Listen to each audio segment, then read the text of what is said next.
Hay una diferencia entre un país que Estados Unidos no quiere perder y un país que Estados Unidos no puede perder. Y esa diferencia, cuando la entiendes de verdad, te cambia por completo la forma de ver a México en el tablero mundial. Esta historia empieza en un salón del tercer piso de la Escuela Kennedy de Harvard, con una pregunta que nadie esperaba. Una pregunta que 28 estudiantes de posgrado rechazaron de inmediato, casi con molestia. Y que semanas después los dejó en silencio absoluto, mirando todos hacia el mismo lugar. La pregunta era esta: de todo el dinero y todas las tropas que Estados Unidos tendría que invertir para mantener el orden de seguridad en el hemisferio occidental, ¿cuánto está pagando México en su lugar? La primera reacción fue exactamente la que imaginas. Una estudiante levantó la mano y dijo que la premisa estaba equivocada desde el principio, que Estados Unidos coopera con México, que le da fondos de asistencia, que lo protege. Un estudiante japonés añadió que México tiene problemas profundos de desigualdad y seguridad interna, y que decir que reemplaza a Estados Unidos era una exageración. Un estudiante taiwanés completó el argumento con datos. El presupuesto de defensa de México apenas supera el 1% de su PIB. Estados Unidos gasta más del 3.5%. En cantidades absolutas, la diferencia es aplastante. 26 de los 28 estudiantes tenían cara de escepticismo. Solo uno evitaba la mirada del profesor. Era el único mexicano del salón. La respuesta no llegó ese día. Y llegó semanas después de analizar primero el caso de Taiwán. Porque para entender por qué México es irreemplazable, primero hay que entender por qué Taiwán, con todo su poder económico, es prescindible. Taiwán construyó algo extraordinario. La empresa TSMC controla más del 60% del mercado mundial de fabricación de semiconductores. Apple, Nvidia, Qualcomm, AMD. Los chips de todas esas empresas se fabrican ahí. Si las fábricas de TSMC se detienen, la cadena de suministro global colapsa. El iPhone no se puede fabricar. Las automotrices paran. La economía mundial se paraliza. A esto los taiwaneses lo llaman el escudo de silicio. La lógica es clara. Si China ataca, la propia economía de China sufre. Estados Unidos, Europa y Japón salen perdiendo. Nadie puede darse el lujo de dejar que Taiwán caiga. Por eso el estudiante taiwanés explicaba con orgullo que su país no necesita gastar en fuerza militar masiva. Le dio a Estados Unidos un motivo para protegerlo. Y ese motivo son los semiconductores. Suena perfectamente racional. Hasta que el profesor hizo una sola pregunta. ¿Y quién protege ese valor? En 2022, un caza F-16 de la Fuerza Aérea de Taiwán se estrelló durante un entrenamiento. El piloto sobrevivió, pero el avión quedó destruido. Taiwán solicitó repuestos a Estados Unidos de inmediato, porque el F-16 es fabricación estadounidense. La respuesta llegó rápido: falta de inventario. Tiempo de entrega mínimo: 8 meses. Ese mismo año ocurrieron 4 situaciones similares. La tasa de operatividad de los cazas taiwaneses cayó por debajo del 50%. En 2023, drones militares chinos sobrevolaron una isla bajo jurisdicción taiwanesa, a 10 kilómetros de la costa china continental. Los soldados taiwaneses no tenían equipo para neutralizarlos. Les tiraron piedras. La prensa internacional publicó esas imágenes. En China se rieron. Taiwán pidió apoyo de emergencia a Washington. Sistemas antidrones, armamento antiaéreo. La respuesta de Estados Unidos fue: lo evaluaremos. 3 meses después aprobaron la solicitud. Tiempo de entrega: 2 años. La estrategia del escudo de silicio tiene un defecto fundamental. Taiwán diseñó una estructura para esperar a que llegue el rescate.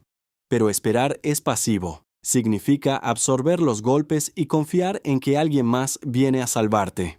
El ejército taiwanés reconoció en un informe de 2024 que si China lanzara un ataque a gran escala, Taiwán podría resistir máximo 2 semanas.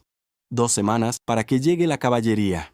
Y no hay ninguna garantía legal de que llegue. La ley de relaciones con Taiwán no obliga a Estados Unidos a intervenir militarmente. Solo le permite vender armas defensivas. Las declaraciones de presidentes son una cosa, las acciones son otra. Cuando los soldados tiraban piedras a los drones, Washington no dijo nada. Ahora viene México. México comparte más de 3.000 kilómetros de frontera terrestre con Estados Unidos.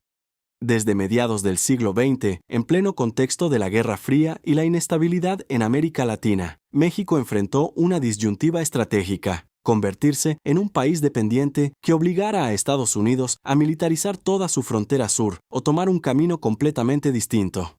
México eligió el segundo, construyó capacidad propia. Sus Fuerzas Armadas Permanentes, la Guardia Nacional y el Servicio Militar Nacional suman más de 400.000 elementos activos, con reservas considerables. Cientos de miles de jóvenes pasan por el servicio militar cada año. El país mantiene cuarteles en cada rincón de un territorio de casi 2 millones de kilómetros cuadrados.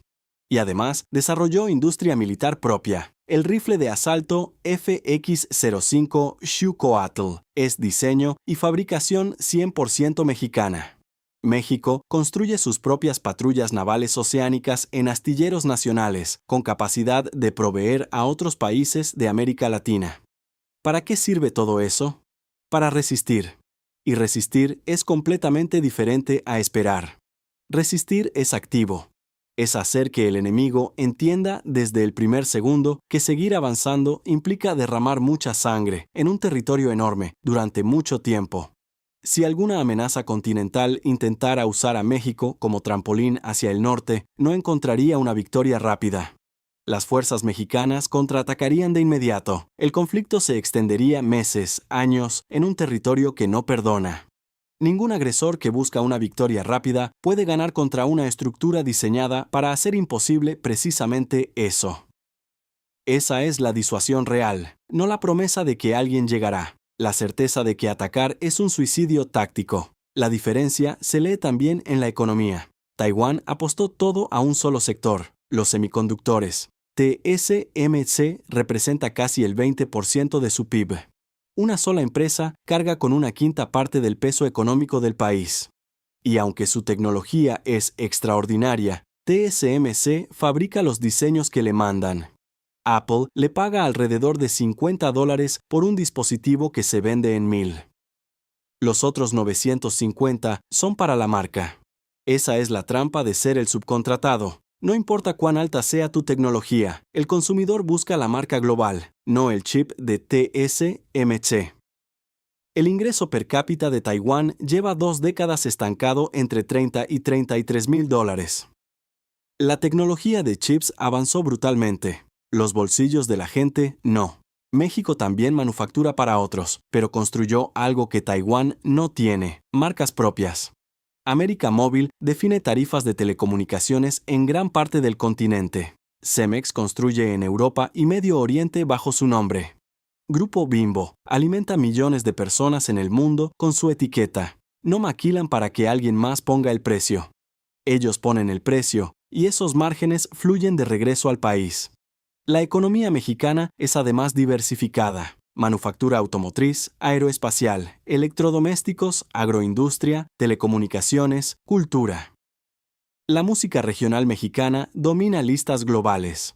Si una industria flaquea, otra sostiene. Taiwán, si el mercado de chips tiembla, tiembla completo. Todo eso es consecuencia de una misma filosofía. Un país que aprendió a construir su propia seguridad, aprendió también a construir sus propias marcas. La soberanía y la economía nacen de la misma raíz. Así que volvamos a la pregunta original: ¿qué está pagando México en lugar de Estados Unidos? El costo de mantener ejércitos masivos para asegurar la región sur de Norteamérica. El costo de desarrollar infraestructura táctica sin depender de suministros extranjeros de emergencia. El costo enorme de contener las crisis continentales de seguridad para que no crucen el río Bravo. Si México colapsara o perdiera el control territorial, Estados Unidos tendría que militarizar los 3.000 kilómetros de su frontera sur, redesplegar tropas desde Europa y Asia hacia Texas, Nuevo México, Arizona y California. El gasto sería inimaginable. Y su hegemonía global se fracturaría. Ese costo billonario es el que México asume en silencio. Desde hace casi un siglo.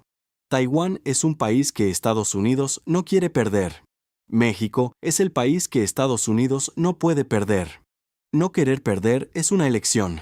Dependiendo de la situación, podrías resignarte a dejarlo ir. No poder perder es supervivencia. Si lo pierdes, cae la estructura entera. Estados Unidos puede, con enormes pérdidas y años de trabajo, reemplazar la producción de semiconductores de Taiwán. No existe sustituto para México. Al final de esas semanas de análisis, en el salón de Harvard, los 28 estudiantes que habían rechazado la premisa inicial miraban todos hacia el mismo lugar, hacia el único mexicano del salón que guardaba sus apuntes en silencio sin decir una sola palabra. No necesitaba decir nada. La respuesta estaba ahí sentada frente a ellos. Y el estudiante taiwanés, que en la primera clase explicó el escudo de silicio con tanto orgullo, lo miraba ahora sin ningún rastro de superioridad, solo con respeto.